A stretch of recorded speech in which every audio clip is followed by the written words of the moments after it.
Welcome everybody to GoLocal Live. I'm Josh Fenton, CEO and co-founder. Before we go to Bolzano, Italy, and chat with Rebecca Couto da Silva, let me give you a couple quick updates. We're going to go at 11:30. We're going to be talking with Newport photographer Olga Enger, who is in Minneapolis, Minnesota right now, and has been photographing the riots in Minneapolis. So we'll be talking to her at 11:30. At 12 noon, we'll have Dr. Michael Fine. Lots going on the reopening here in Phase 2 in Rhode Island. If you haven't seen a very prominent restaurateur, after hearing the regulations, guidelines for reopening restaurants, said, I'm not reopening and I'm not going out to eat at any restaurant in the near future. Very, very concerned, and he goes through each and every step of it, what he's concerned about in how the guidelines are being treated. Then at 1 o'clock, we'll have Governor Raimondo for her daily update. This morning breaking is that Twin River is going to be opening up next a week from Monday with their VIP invitation only. We'll be talking to Mark Christofouli, the head of Twin River, on Monday at 11 o'clock. So rapid, lots of updates, lots of things going on. Obviously, the biggest news, maybe in the world, but certainly in the country, is what took place overnight in Minneapolis. Let's go to Bolzano, Italy. Rebecca Couto da Silva, thank you so much for joining us again this Friday. Hey, thanks for having me.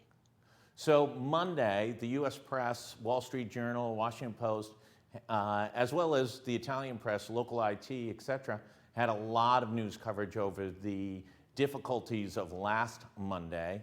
Or over the weekend, and that there was a lot of uproar about people really violating the new guidelines relating to opening up and removing the restrictions.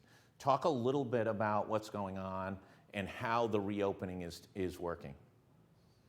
Yeah, the restrictions really take the fun out of things. So I personally haven't really gone out to do anything. Today, I took my daughter to get an ice cream, and she just pointed to the one she wanted. The kids can't rifle through the ice creams anymore. And so the restrictions really, they take the heart out of everything that you do. And I think that after we had such a long lockdown, people are just done.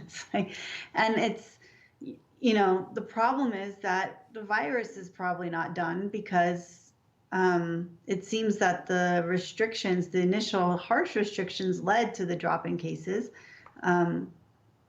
So we would still be vulnerable, but people are just done with the not being able to live life. We've been inside for, the full lockdown started March 11th. So I guess we're at 2 months and 3 weeks. My province opened up early, which had a domino effect on a lot of other places. And we, we're personally 2 meters apart. The rest of Italy is 1 meter apart. You've got to have plexiglass in restaurants. You have to wear gloves. You're given gloves the moment you enter a store, any store. They can be awful. They can be like plastic mittens. Once I didn't realize that the webbing was perforated so you could separate the thumbs. So I spent half of my day for my trip. And it's one of those things that it's just, everyone's done with it.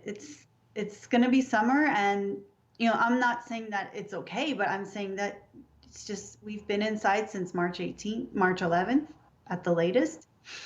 And the restrictions are too much. They just feel like it's too much. Yeah, so Italian government announced that they were going to hire upwards of 50,000 people to help sort of, instead of having the police constantly reinforce all the regulations, sort of have these 50,000 people out on the streets across Italy reminding people about proper restrictions. Will that work? No. When someone says something to someone else, if you're walking around, I saw a woman in a lace mask. I don't know if I mentioned that. It's good for you. But if you're walking around in a lace mask or without a mask, then the only person that you're really carrying to answer to is someone who's going to give you a fine.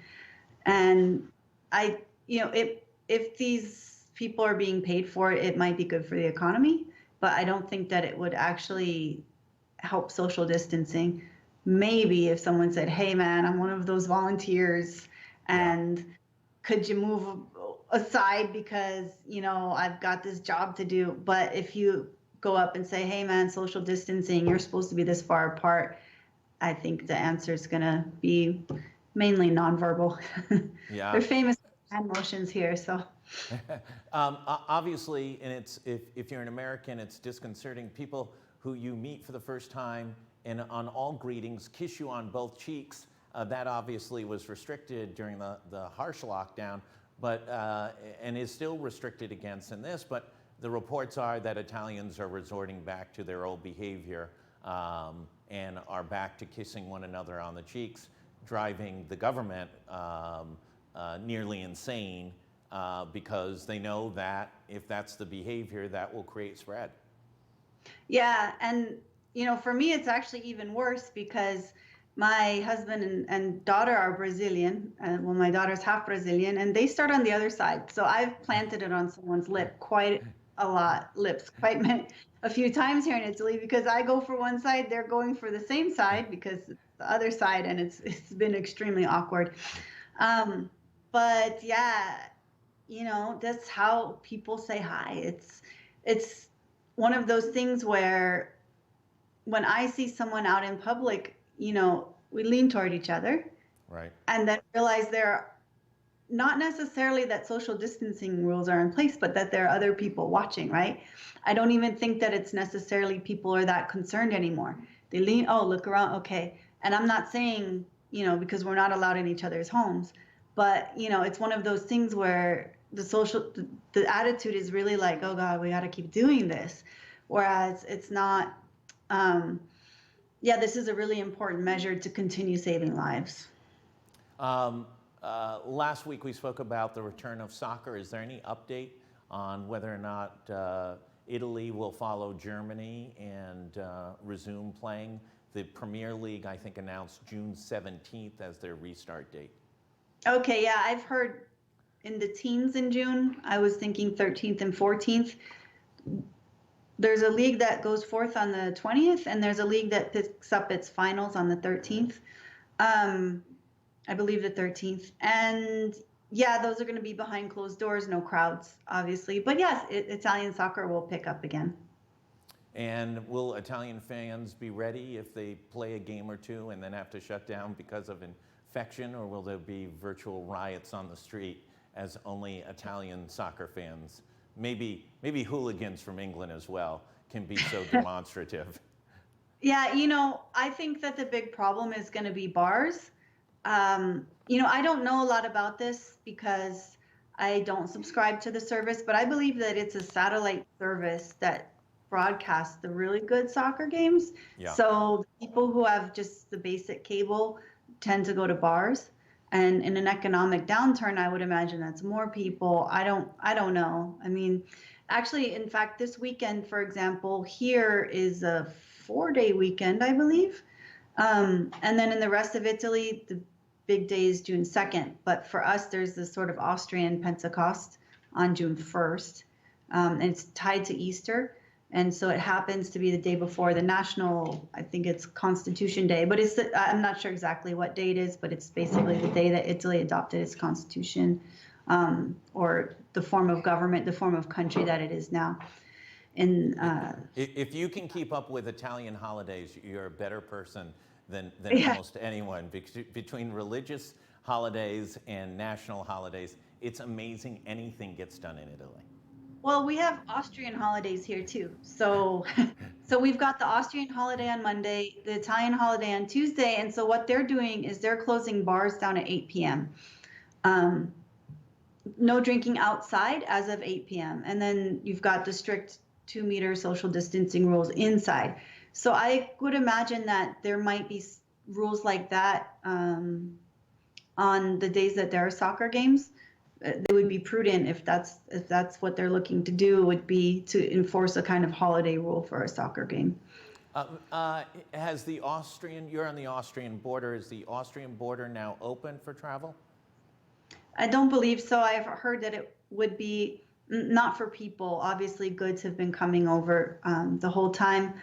But what we just announced here in this province is that all of the hospitality workers will be tested regularly. And that, I believe, is to assuage Austria. Because Germans really want to come, and it's Austrians that are keeping the border closed. So it seems to me that there's a lot that we're trying to do here to show Austrians that it's safe. Rebecca, what else do we need to know? We always provide you with the last word. What do people in America need to know about how Italians are dealing with the coronavirus?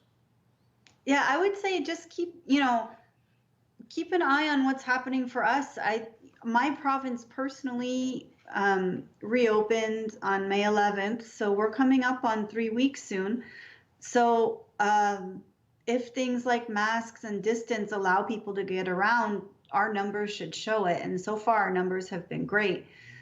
I know that it's uncomfortable, but it's slightly better, I guess, than not being allowed to go out at all. So I know that Americans have been really upset with the idea of masks. They're super uncomfortable. I mean, Italy is already hot. They're uncomfortable. I know that, and I know it personally. But it seems so far we're like 0 new infected people, 0 deaths for a really long time here, and that was even true with the neck warmers. So if these barriers are a good temporary solution, I would say. I know they're not great. It's not great to breathe your own CO2, but take a look at us, look at our numbers, and let's all get through this and hope for better times in the near future. Rebecca Couto da Silva, as always, thank you so much. You are about a month ahead of us, and getting the insights from Italy is tremendously valuable. We greatly appreciate all your time and effort. For everybody else, stay tuned. We're going to be going to Minneapolis to talk to a photographer there, Olga Enger, who's from Newport, Rhode Island, is back visiting with her family there, and was photographing the episodes last night, and has been on location there today. So we'll have some firsthand insights into the riots in Minneapolis. Then at 12 noon, Dr. Michael Fine, 1 o'clock, Governor Raimondo. Thanks, everybody. Appreciate you tuning in, and please stay safe.